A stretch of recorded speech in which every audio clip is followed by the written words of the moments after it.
புரட்டாசி மாதம் 21ஆம் நாள் சோமவாரம் திங்கள் கிழமை புவனமோகனன் பெருமாளை நவராத்திரி நாயகி புவனேஸ்வரியை புஷ்பங்களால் அலங்கரித்து நறுமணம் வீசும் பூக்களால் பூஜித்து பாடி வணங்கிடுவோம் வாரீர்.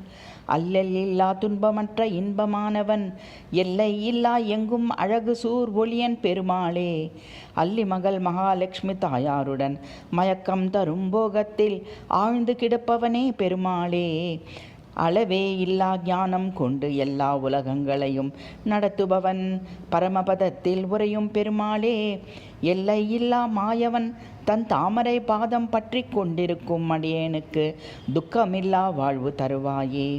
அன்பே சிவமாய் அமர்ந்தவளே, ஆறுதல் கூறி அமுதம் பொழிபவளே, பந்த பாசம் அகற்றி ஆனந்த நிலை அருள்பவளே, ஐங்கரன் ஆறுமுகனை அளித்தவளே, ஒட்டியான பீடத்தில் அமர்ந்தவளே, ஓம்காரஸ்வரூபியே, ஈடில்லா காட்சி தந்து என எடுத்து அணைத்து அரிதான உன் பத்மபாதம் தந்தருள்வாய் மாதா புவனேஸ்வரி.